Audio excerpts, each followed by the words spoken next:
अस्सलाम वालेकुम guys, how are you? I hope आप सब ठीक होंगे। और आज हम क्रिमिनोलॉजी के अंदर जो टॉपिक डिस्कस करने जा रहे हैं, इसका भी जो लिंक है वो प्रीवियस लेक्चर के साथ है। क्रिमिनल जस्टिस सिस्टम ही हमने प्रीवियस लेक्चर के अंदर देखा था और ये उसी की कंटिन्यूएशन है।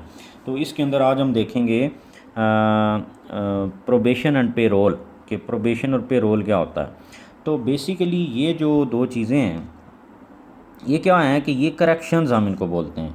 कि जो क्रिमिनल है उसने अगर कोई माइनर सा कोई ऐसा क्राइम किया है जो कि इस तरह मतलब सीरियस क्राइम नहीं है कि जैसे कि मर्डर है, तो उस इसके लिए तो उसके लिए अदालत क्या करती है, या अदालत के पास ये इख्तियार होता है, या एग्जेक्टिव जो अथॉरिटी है, हुकूमत है, उसके पास ये अथॉरिटी होती है कि वो उनको जो मुजरिम है उसको छोड़ दे कुछ कंडीशंस की बेस के ऊपर।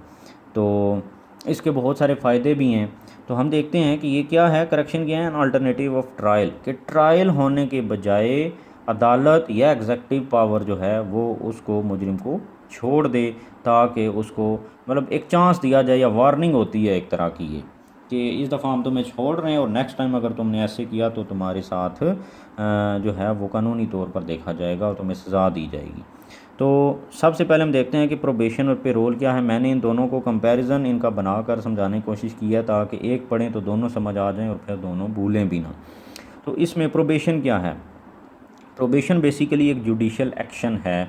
और जुडिशल एक्शन क्यों कहा मैंने कि ये जुडिशल एक्शन इसलिए है कि ये प्रोबेशन पे अगर किसी मुजरिम को अगर कोई रिलीफ मिलेगा, या प्रोबेशन के ऊपर एक मुजरिम अगर आएगा और जेल से उसको छोड़ दिया जाएगा, तो वो अदालत ही छोड़ सकती है। फॉर एग्ज़ाम्पल एक मुजरिम है, कोई कन्विक्टेड पर्सन, कन्विक्टेड नहीं कहेंगे, कि कोई जो है वो अक्यूज़्ड पर्सन है, अदालत के अंदर उसका ट्रायल गया, अदालत ने क्या किया कि ट्रायल स्टार्ट करने की बजाय उसको एक चांस दे दिया, और जुडिशल एक्शन लेते हुए उसको एक चांस दे दिया कि हम तुम्हें छोड़ रहे हैं।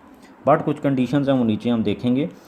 तो सबसे पहला जो है वो ये है कि ये जुडिशल एक्शन है। अदालत जो है उसके पास ये इख्तियार है कि वो प्रोबेशन के ऊपर किसी एक्यूज़्ड पर्सन को, मुलजिम को वो छोड़ सकती है ट्रायल करने के बजाय। नंबर वन, पे रोल क्या चीज़ है? पे रोल एक एग्जेक्टिव एक्शन है। एग्जेक्टिव मतलब इंटीरियर मिनिस्ट्री जो है उसके पास ये अथॉरिटी होती है, कॉन्स्टिट्यूशन या आइन उसको ये अथॉरिटी देता है कि वो किसी मुजरिम को जो है वो पे रोल के ऊपर छुट्टी दे, छुट्टी नहीं मतलब उसको रिलीफ दे दे, उसको जेल से रिहाई दे दे, बट कुछ कंडीशंस की बेस के ऊपर जो हम नीचे देखेंगे।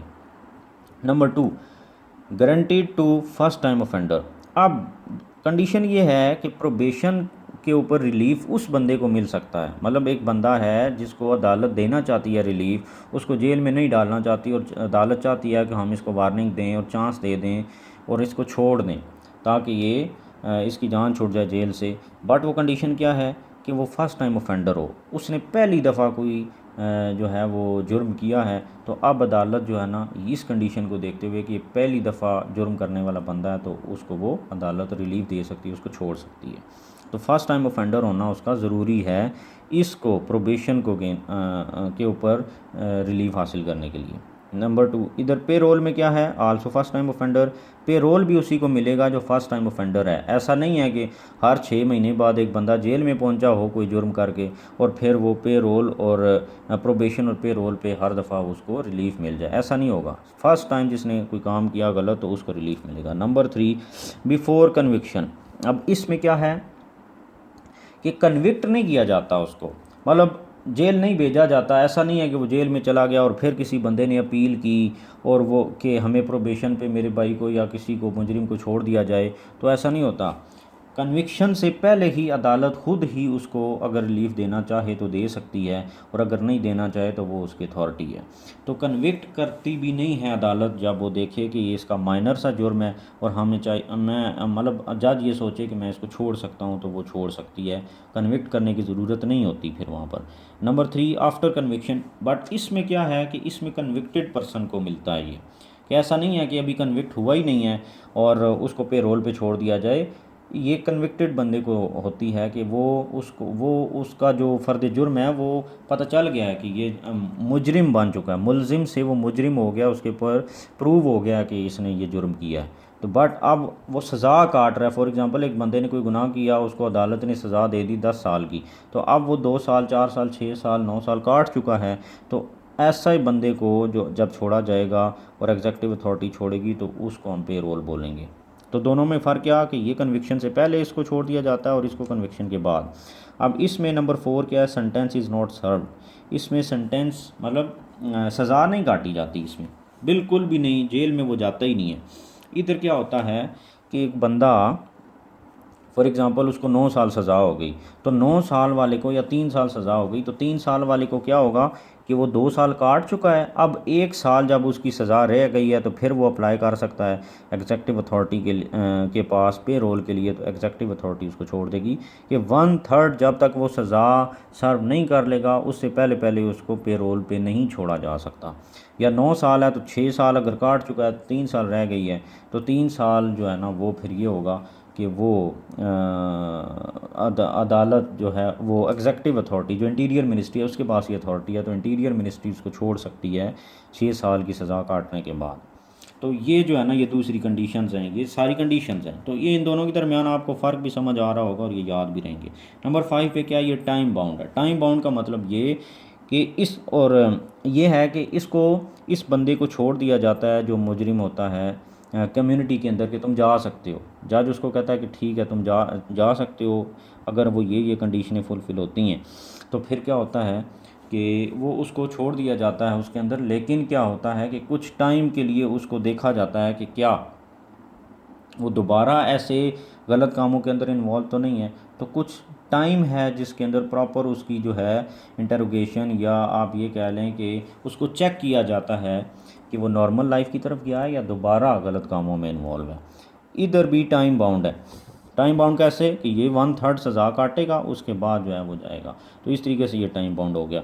अब इसमें क्या होता है, प्रोबेशन ऑफिसर, जो मैंने ऊपर बात की टाइम बाउंड, कि जब उसको छोड़ा जाता है तो उसमें ये होता है कि मतलब एक बंदे को अदालत ने प्रोबेशन पे छोड़ दिया तो उसके लिए बाकायदा एक प्रोबेशन ऑफिसर जो है ना वो एलोकेट किया जाता है कि तुमने उस ऑफिसर को क्या, तुमने इस बंदे को बाकायदा चेक करना है कि ये गलत कामों में इन्वॉल्व तो नहीं है, ये नॉर्मल लाइफ की तरफ जा रहा है, कोई नॉन क्रिमिनल एक्टिविटीज़ या क्रिमिनल एक्टिविटीज़ के अंदर इन्वॉल्व तो नहीं है ये।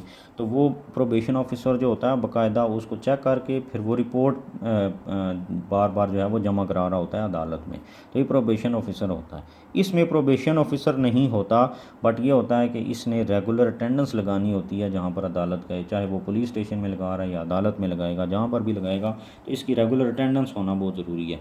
जबकि इसके लिए प्रोबेशन ऑफिसर बाकायदा उसकी ड्यूटी लगा दी जाती है कि वो जो उसको चेक करता है। नंबर 7 पे ये होता है कि इसको ये रिवर्स भी कर दी जाती है।